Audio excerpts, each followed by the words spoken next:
force for growth, says Goldman, but done sensibly.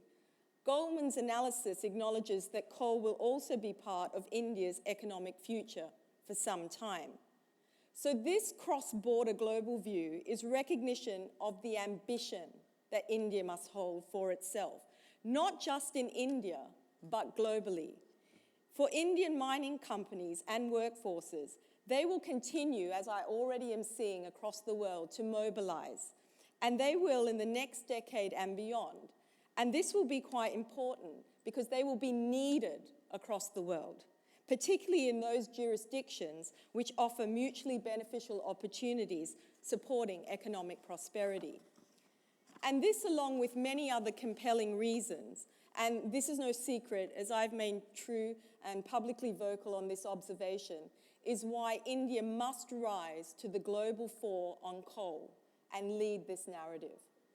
Already, this is somewhat demonstrated by the Indian government in many of the world's leading economic and climate forums, but surprisingly only led by a very few strategic industry players and suppliers involved in both metallurgical and thermal coal.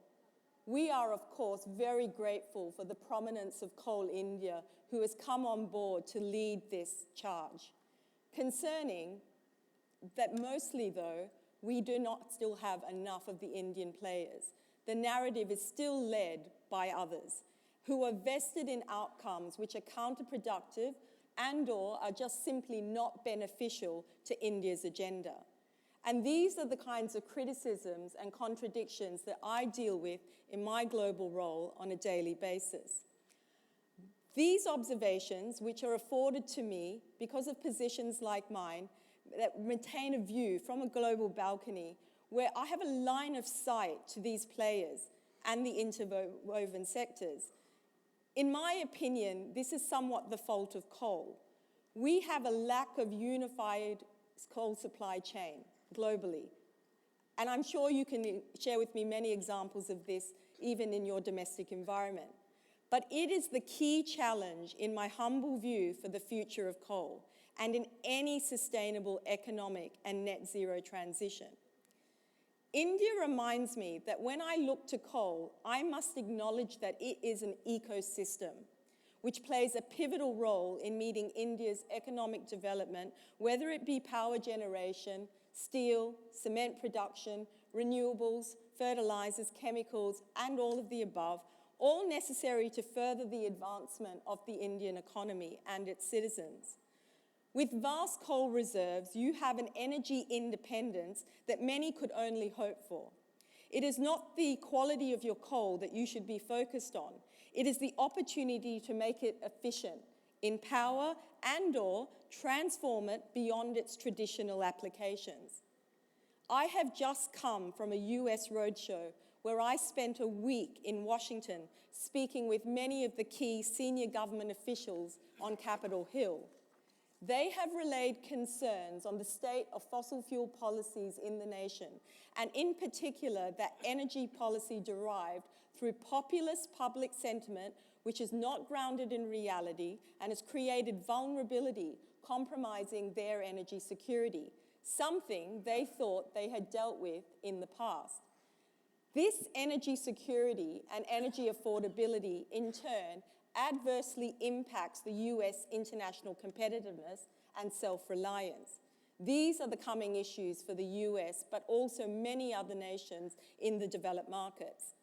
But the Indian government has recognized coal as a critical resource, looking to domestic production to meet increasing coal demand.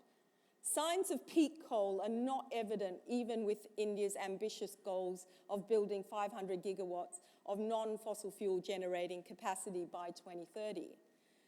The coal value chain as an industry together is a rich resource of government revenue and employment and supports millions in the coal communities through infrastructure, hospitals, safe water supplies and the like, and employment surrounding the mining sector alone.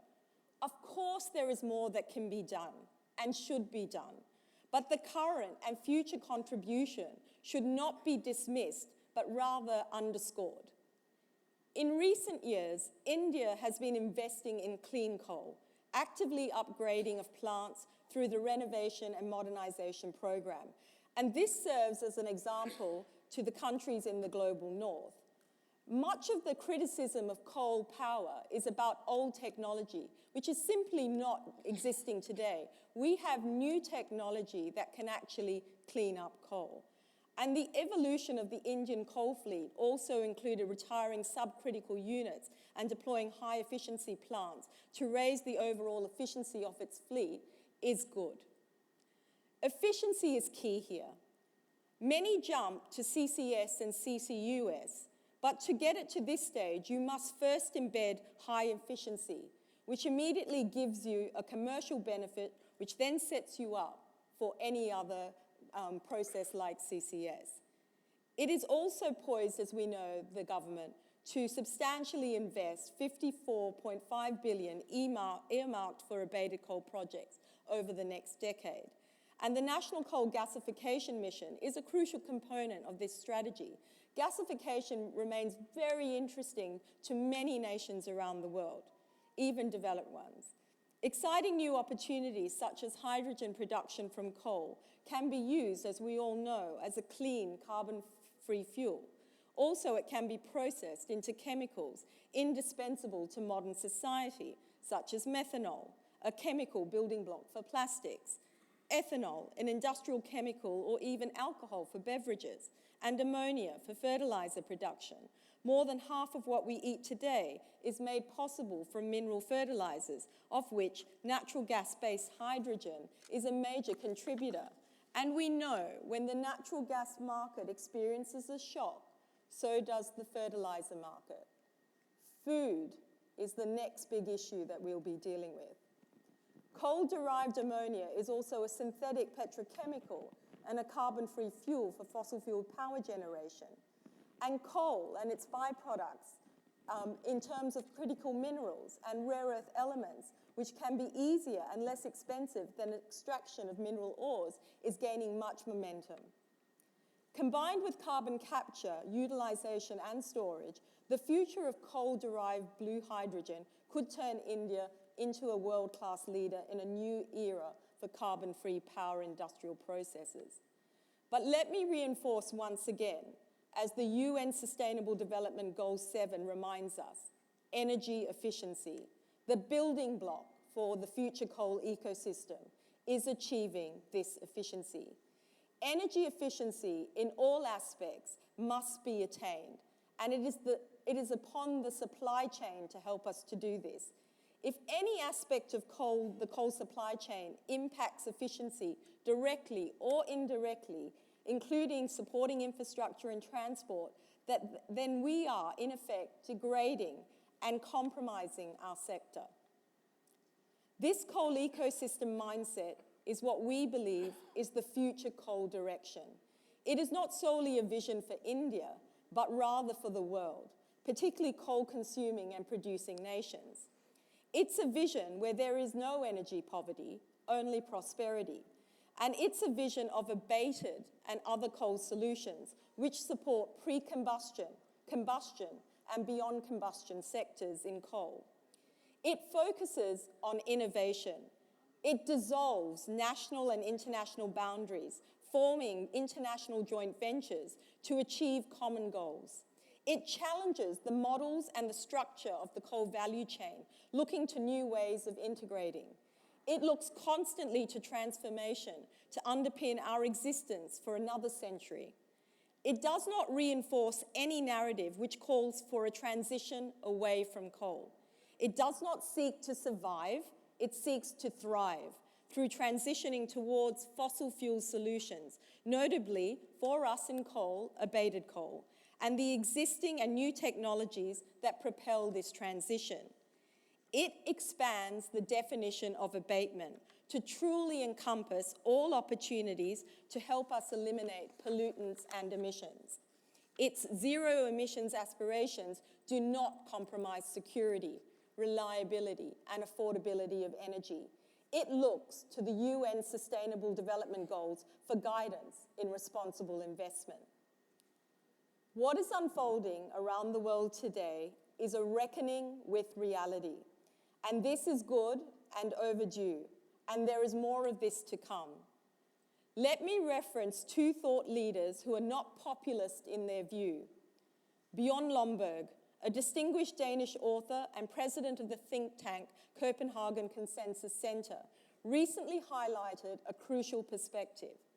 In his thought-provoking article, he emphasizes the critical need to strike a balance between climate change mitigation efforts and practical, cost-effective solutions. Lomborg's insight suggests that overly expensive or misdirected climate policies may not represent the most efficient, there's that word again, efficient approach to confront the multifaceted challenges posed by climate change. Rather, he advocates for a strategic shift towards prioritizing accessible energy solutions and the reinforcement of resilience-building measures. A lot of this for coal can be found in addressing energy efficiency, first and foremost in our power sector. Also, considering a perspective recently highlighted by the renowned Nobel laureate in physics, Dr. John F. Clauser, focusing on the urgent global issue of poverty. Dr. Clauser emphasized that the fixation on climate change and net zero ambitions that were not based in reality has led to a distortion of scientific facts, jeopardizing the global economy and the well-being of billions of people. Dr. Clauser points that the popular narrative about climate change is refracting science to excite and induce fear. This is tantamount to shock journalism. According to Dr. Clauser, this narrative is being adopted by marketing agents, politicians, government agencies, and environmentalists, and risks unbalancing the global economy and the well-being of billions. And I agree. With both these thought leaders, and many of you who have heard me speak over the years, particularly the last 4 years, will also have heard many of these things. It's been essential in my global role, as it is in yours, that we dial back the panic, scrutinize the science, confront the economics, and address the issue with rationality. In my humble view, the transition today to embed the transformation for tomorrow will lie solely with those leaders who are audacious and courageous, advocating for the future of coal. These are the leaders I am seeking to recruit today to serve and secure our future for tomorrow. They will need to join a concerted, coordinated, and united global effort of the entire coal value chain, who must safeguard this ambition for our global community. And this value chain is everyone: producers, consumers, suppliers, all the sectors: coal, power, cement, steel, allied sectors and above. There can be no abdication of the responsibility. We must not allow any member of our global coal value chain or broader society who benefits or profits from coal, either directly or indirectly, to be silent, absent, misinformed,